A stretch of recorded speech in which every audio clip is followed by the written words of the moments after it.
बिहान 4 बजे उठेर पठाउ बोलाएर म लागेँ बालाजु बस पार्कतर्फ। बालाजु बस पार्कबाट आजको हाम्रो यात्रा रहेको छ लाङटाङतर्फ। बालाजु बस पार्कमा गएर बस चढेर स्याब्रुबेसी झरेर हामीले हाम्रो ट्रेकिङ सुरु गऱ्यौँ। लगभग 3 घन्टा 4 घन्टाको ट्रेकिङ पछाडि बेलुकातिर हामी यो ब्याम्बो भन्ने ठाउँमा पुगेका थियौँ, जहाँ चाहिँ हामीले पहिलो रात स्पेन्ड गरेर बिहान उठेर ब्रेकफास्ट खाएर हिँड्यौँ अर्को डेस्टिनेसनतर्फ, जुन रहेको छ हाम्रो घोडा तबेला।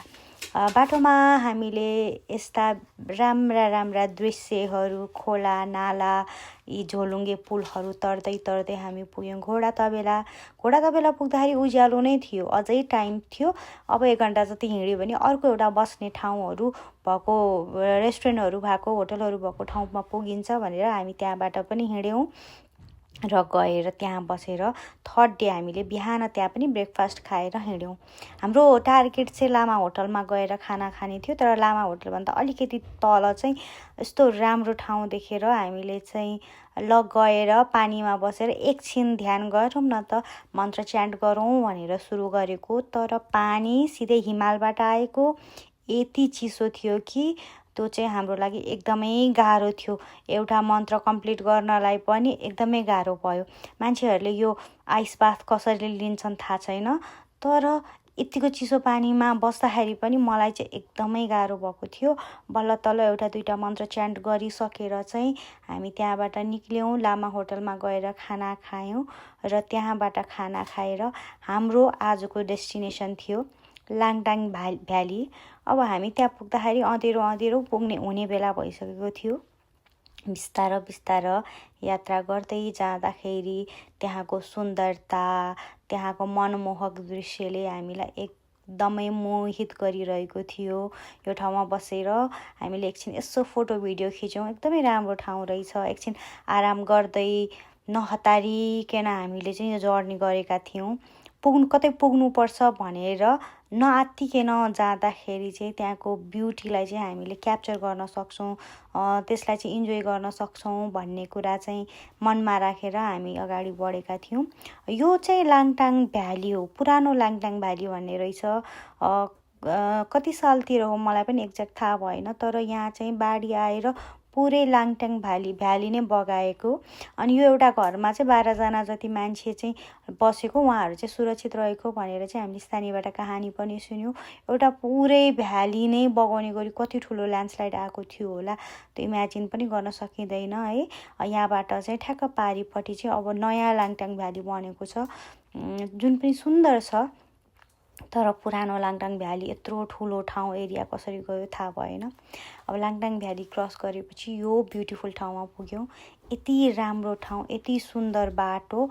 म त यहाँ पुगेर यति इमोसनल भएँ कि म त रोकै थिएँ। मलाई जहाँसम्म याद छ ठ्याक्क मेरो मम्मीले पनि कल गर्नुभएको थियो। मम्मीलाई कल गर्दाखेरि मम्मी म फर्केर आउँदिनँ, म यहीँ बस्छु भनेर म रोएको थिएँ। यति राम्रो ठाउँ थियो। हामीले यहाँ बसेर भ्यू इन्जोय गर्दै स्न्याक्सहरू खायौँ, एकछिन रेस्ट गऱ्यौँ। अनि फोटो भिडियो त अभियसली भइहाल्छ, जता गए नि मोबाइल तेर्छ भने फोटो खिच्ने भिडियो खिच्ने होइन। त्यो गर्दै हामीले चाहिँ त्यहाँबाट चाहिँ हाम्रो यात्रा चाहिँ त्यो दिनको हाम्रो विश्राम स्थल भनेको क्यान्जिङ गुम्पा थियो। अनि हामी चाहिँ यहाँबाट बिस्तारै क्यान्जिङ गुम्पातिर लाग्यौँ। हामी चाहिँ खासमा क्यान्जिङ गुम्पाबाट त्यहाँ चाहिँ धेरैजना चाहिँ क्यान्जिङरी चढ्नुहुन्छ। हामी चाहिँ क्यान्जिङरी होइन, त्योभन्दा हाएस्ट पिक शेरगोरी चढ्ने भनेर चाहिँ प्लानिङ गरेर अगाडि बढ्यौँ। शेरगोरी चाहिँ लगभग 4900 मिटर समथिङको उचाइमा थियो। अनि हामी चाहिँ आज यहाँ क्यान्जिङ गुम्पामा, यो चाहिँ क्यान्जिङ गुम्पा भयो, क्यान्जिङ गुम्पामा बसेर चाहिँ भोलिपल्ट बिहानै उठेर चाहिँ हामी लाग्यौँ शेरगोरी चढ्नतर्फ। त्यहाँबाट चाहिँ तपाईँले 360 डिग्रीको भ्यू चाहिँ पुरै हिमाल, जता हेरे पनि हिमाल देख्नुहुन्छ।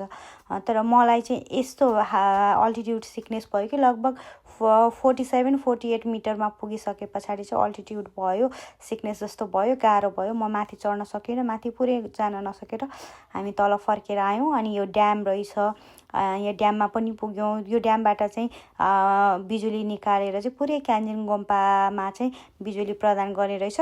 त्यो बाहेक घोडा तबेला अनि यो ब्याम्बोमा चाहिँ बिजुली बत्ती छैन, हामीले सोलरबाटै युज गर्ने हो, सोलरकै बत्ती मात्र हुन्छ।